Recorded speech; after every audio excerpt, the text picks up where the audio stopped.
you. God's people with a word straight from the Lord. Thank you, praise the Lord, for you putting up with me. I'm going to try to make sure that you're happy when I get up and not happy when I sit down. Not happy when I sit down. I don't want to say no more than what the Lord has given me. Truly, the Lord has put a word in my heart. And the 3-day series that we are going to be doing on this week is entitled God's People Need to Get in a Hurry. God's people need to get in a hurry. And we have 3 different segments that we are going to speak to you about. And on tonight we're going to talk about get rid of the dead weight and turn the page. Get rid of the dead weight and turn the page. I want to talk to you a little bit. I hope that I get to my scriptures. My scriptures are coming from Isaiah, the 40th chapter, 28 to the 31st verse, and Philippians, the 3rd chapter, 12 to the 14th verse. Someone can get that for me? I don't know, I might end up reading it myself. Isaiah 40. I don't read it yet. I want to talk to you. Remember, our text tonight is let go of the dead weight and turn the page. First of all, I want to talk to you about getting stuck.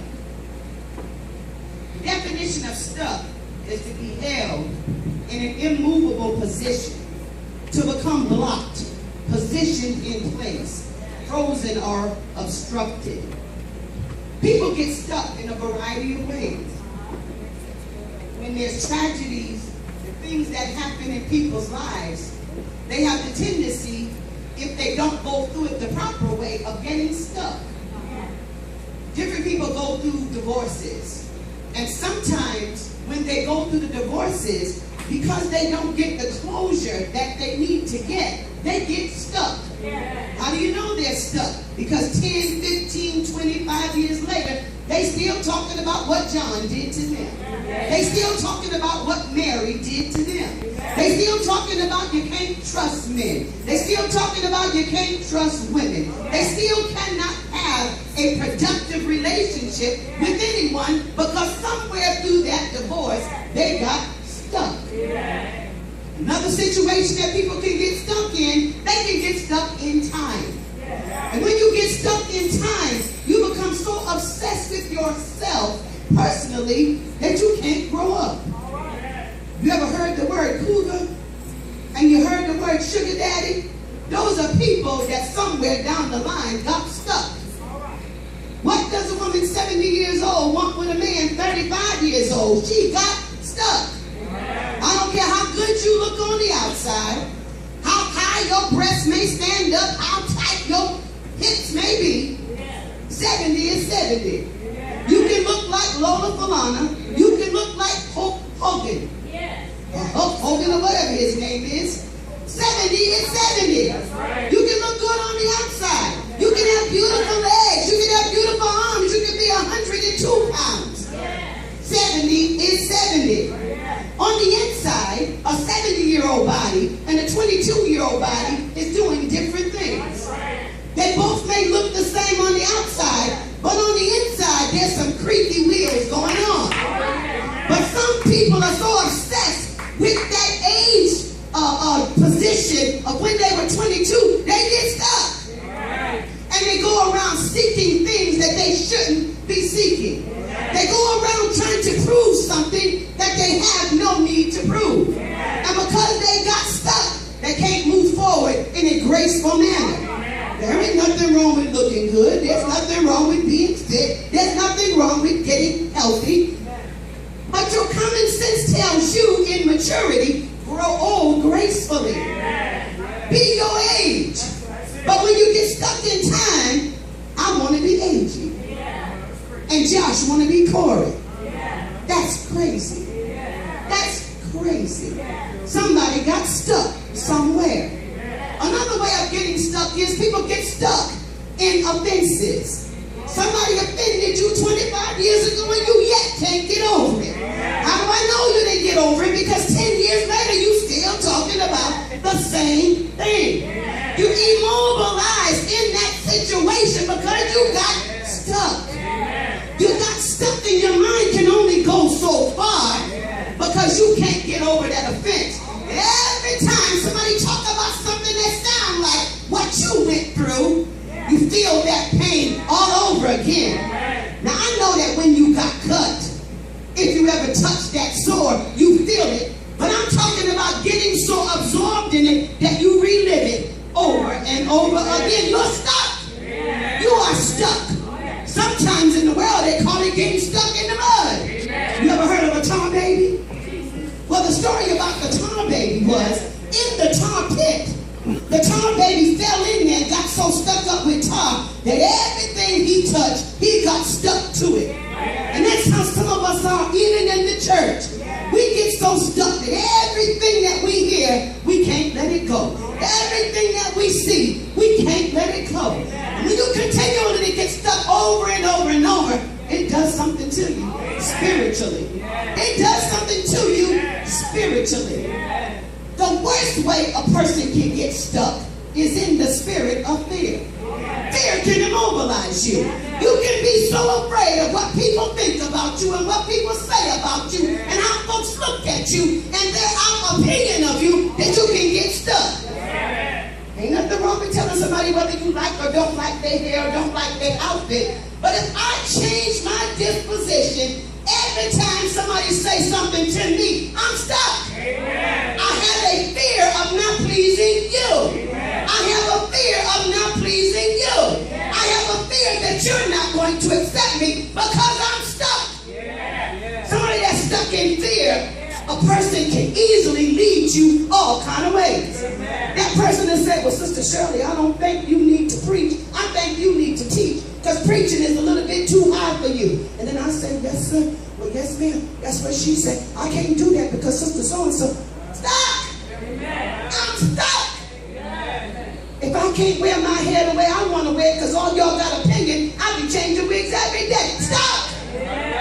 If I can't wear my clothes the way I want to wear my clothes because I'm changing according to everybody in here, I'm stuck! And a lot of people are stuck on today.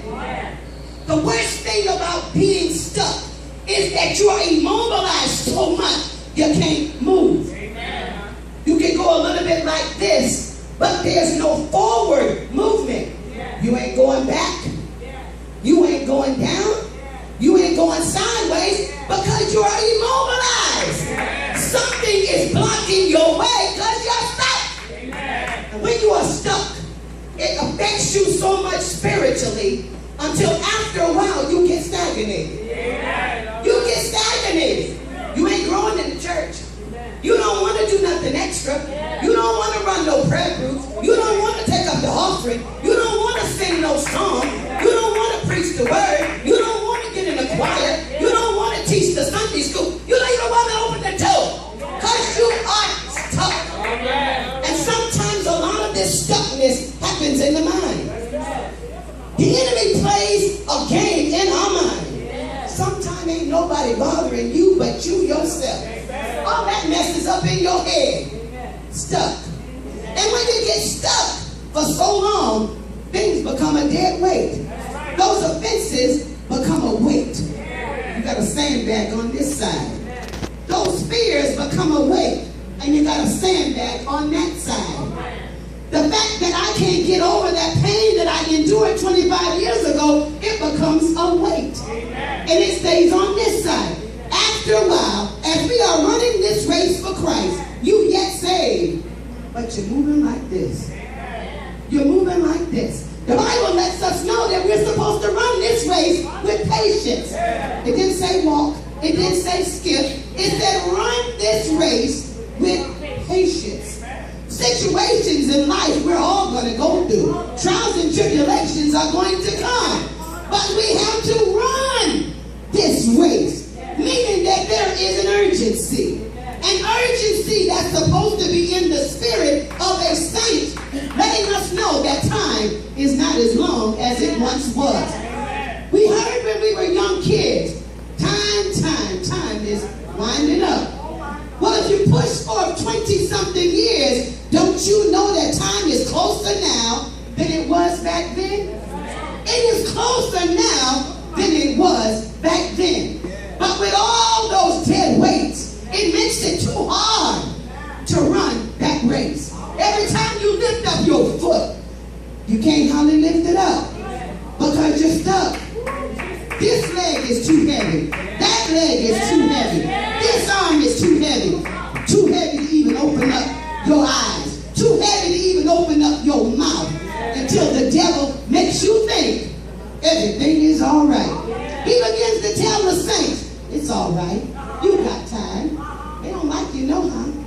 You ain't got to worry about what they think. You ain't got to worry about what they say. And we really don't have to worry about what each other is saying. We really don't. But we have to wonder and be concerned about what Jesus is saying about us. He gave all of us an assignment when we got saved. He said, go into my vineyard and work in whatever is right. I'm going to pay you. Now those are assignments that we have. We all got an assignment when we got saved. And you already know every assignment is not in the pulpit. But I'm going to tell you something. Some assignments are. All of them ain't in the pulpit, but some of them are. And whatever the assignment is that your father has called you for, you got to do the work that he told you to do. You got to find yourself up and about doing your father's business. Not what I told you to do, not what she told you to do, but what the Lord called you to do. And after you've been in the church for a certain amount of time, I'm not talking about in this building, I'm talking about in God.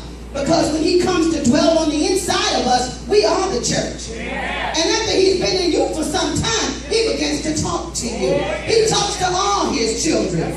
Not just through the word, but he talks to you individually. At some time or the other, he's going to give you something to do. Whether it's to go feed the poor, whether it's to help the needy, whether it's to go to the prison, whether it's to open up the house, he's going to give you something to do. But when you're stuck, you can't do it. Because when you get stuck, you make an excuse.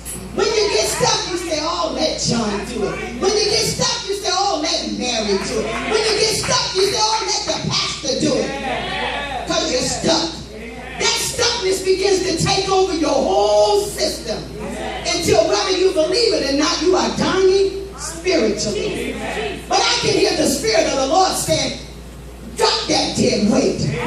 Drop that dead weight. Ain't doing you no good. Drop that dead weight. Let it go. Somebody talked about you. Let it go. Somebody ostracized you. Let it go. Somebody lied on you. Let it go. And turn the page. When you're reading a book, the only way to get to the end of the book is to turn the page. How you gonna know what the end of the story is if you don't turn the page? You can get stuck on page 1. And there's 150 pages. You'll never know what the end is if you don't turn the page. If I keep stuck on what you said about me, I ain't gonna never know what God said about me. Because the one thing that I know is, even though logically, as you look at some things that people do, it may be a fact. It's a fact. I ain't a size 4. That's a fact. I don't need no prophet to come tell me that. I can look in the mirror and I can look on the scale. I ain't a size 4. But I'm going to tell you something. I can look in the future and by faith I can be a size 4. I can be a size 4 by faith. How would I be a size 4? Get up and start doing something about it. How do you get from this spiritual state to that spiritual state? You get up and start doing something. Maybe you ain't all you want to be, and none of us are. Maybe you're not doing all you want to do, and none of us are. Maybe you're not going as fast as you want to go, and none of us are. But you gotta be up doing something. Only way to lose 10 pounds is to lose a couple of ounces first. I had a bad leg condition. Couldn't hardly walk, holding on to the wall, holding on to the chairs, walking like this. Doctor said, oh no, you coming out of that. Amen. She said, you coming out of that. I went and got me a walker. I said, bring the walker. Because I couldn't hardly walk from here to there without sitting down. That was just in March. My knees and my legs hurt me so bad I had a shooting pain. When I went to Walmart, I had to get in the scooter. But you know what? I knew that that was my present condition and that wasn't my future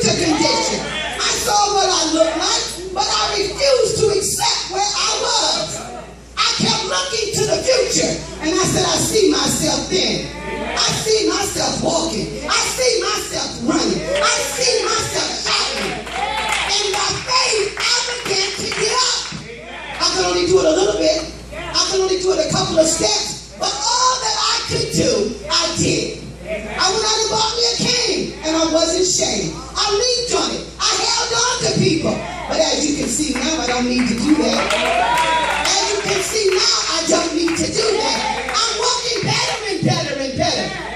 Came into the house of God and walked all around. And I said, Lord, touch me. Lord, heal me. Lord, deliver me. And by faith, I see it. By faith, I see my deliverance. By faith, I see me shouting. By faith, I see me coming out. By faith, I see that size 4.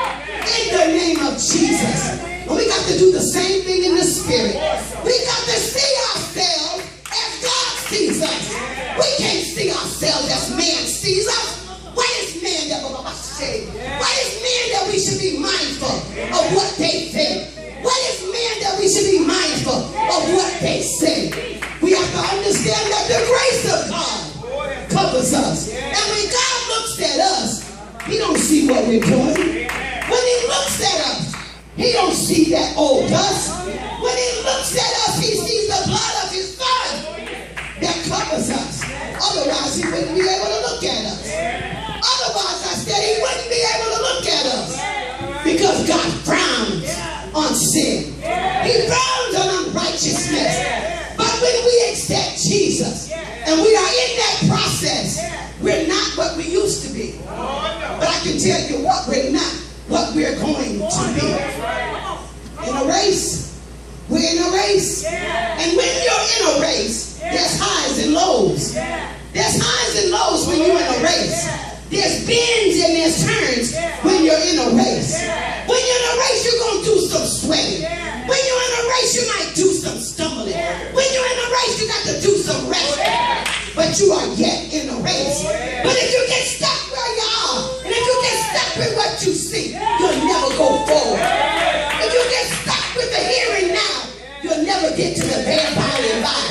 God's got a purpose for every one of us. And the Bible lets us know that we got to encourage ourselves. Not by what nobody else said, but we got to encourage ourselves in the Lord. The first thing we got to do is stop saying what the world says. Stop saying what people say. If they call you stupid, don't even look. If somebody said, come here, stupid, why would you turn around and answer? My name ain't stupid. My name ain't stupid. So I'm not going to answer that name. Why would I look and say, yes? That ain't none of my name. What did God say? He said that we are more than conquerors.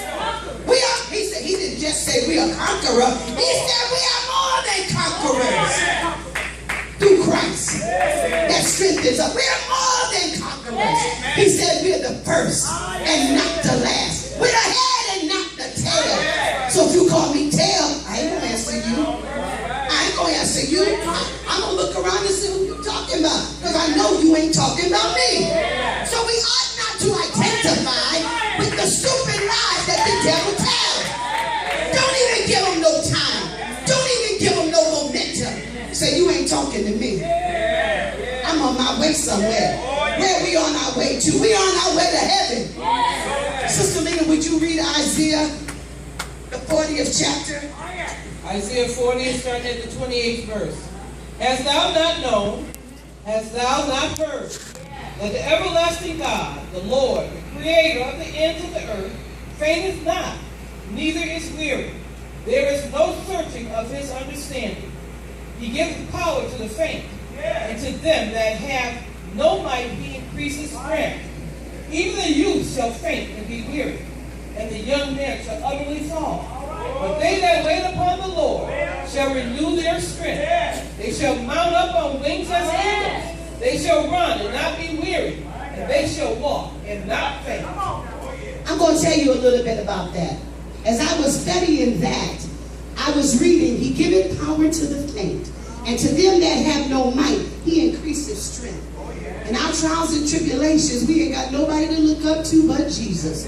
He's the only one that can undergird us. We pray for each other, but God is the only one that can undergird us. But I didn't quite understand. The youth shall faint and be weary, and the young men shall utterly fall. And when I looked it up, what it was saying was, when you look with your natural eyes, people think that young people should be strong. And they should be. They should be. But when we rely on our own strength, God ain't pleased with that. When we rely on our own understanding, God ain't pleased with that. When we rely on our own knowledge in any situation, God is not pleased with that. And when you look at a young man, they can do a lot of things, but that don't mean it's God. Yeah, that's just physical. They got, if you match Will up against me, Will should be stronger than me. He should be physically stronger than me. But when you got the power of the Holy Ghost, I can pop Will like that and he'll fall out. He'll fall out.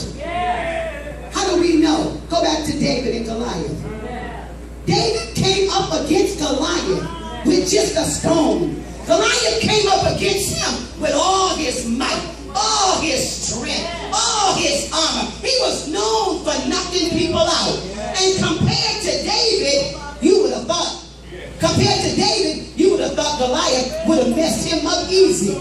But David went with his faith in his God. He went with faith in his God. The scriptures also let us know that it's not by power and not by might, but by his spirit, saith the Lord. So you ain't got to worry that you ain't strong enough. You ain't got to worry that you ain't qualified. You ain't got to worry that you can't talk enough or can't talk good enough. All you got to do is rest on the Lord. And when you rest on the Lord, he'll undergird you. He'll undergird you. He wants us to stay in the race. He wants us to stay in the race. Then he talks about this waiting. This waiting ain't like waiting for a bus. It ain't like sitting at the bus and watching everything. That's not the kind of waiting he's talking about. He's talking about while you're waiting for me, be up about your Father's business. Be up about doing what I told you. While you're waiting for me to do what I'm going to do, it's not even about doing what you say. It's doing what he wants you to do while you're waiting for what he's going to do through you. God has said a lot of things about a lot of us. And while we're waiting, we yet got to be working. While we're waiting, we yet got to be singing. While we're waiting, we yet got to be dying. While we're waiting, we yet got to be witnessing. Because at some point, we don't even know when that point is. It's on yesterday. I'm forgetting all the men that hurt me. I'm forgetting all the women that hurt me. I'm forgetting all the saints that hurt my back. I'm forgetting everything you said. Because the grace of God covers me. The grace of God strengthens me. The grace of God renews me. It renews my mind. While I'm in this race, the Lord told me, trust in me. Depend on me. Lean on me. And I'll take you through. Lean on me. And I'll bring you out. Lean on me. And I'll pick you up. No matter what you see. No matter what you hear. No matter what they do. Keep your eyes. Keep your eyes. Keep your eyes. Keep them on the prize. Keep your eyes. Keep them on the prize. The race gets hard after a while. The race gets long after a while. The race gets undoable after a while. But through God, through his spirit, through his renewal, through his mind, I can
senses. He turned his mind to his tongue. He said, Lord, if you give me the strength, I will tear this building down. Lord, if you give me the strength, I will tear this building down. We got to say the same thing. We got to say the same thing. We got to say, Lord, if you give me the strength, I tear it down. I tear down all this mess. I'm talking about in you. I'm talking about in me. I take it. I turn it down. I turn it around. I turn the page. Because the song lets us know that payday is coming. Payday's coming after a while. The song says put your time in. Because payday is coming. After a while. By and by. Pay bus is coming. Jesus is coming. His reward is in his hand. His reward is in his hand. We're going to pay every man. We're going to pay every woman. For every deed done in your body, you're going to get paid. You can worry about what I say if you want to. You can worry about what I think if you want to. But my sister, I done turned the page. I done forgave you. I done forgot what you said. I done forgot what you did. When I look in my home, ain't worried about my husband and what he do. I want my children to know I ain't worried about you either. You gonna be saved. You gonna be saved. He gonna be saved. I'm gonna be saved. I ain't worried about none of that stuff. Because we got a job to do. We got a job to do. We got people to help. And the only way that we can help them is to tear down and drop off the dead weight. Because if we don't drop off the dead weight, we ain't going to be able to run. We're going to run a little bit, and then we're going to sit down and stop. We're going to go a little bit, and then we're going to sit down and stop. And that brings about confusion in the eyes of the people. So that's a personal thing for you. What dead weight are you yet holding on to that you can't let go? It's time to turn the page. Turn the page. Turn the page. Because God's people have got to get in a hurry because Jesus is soon to come. Pray for me.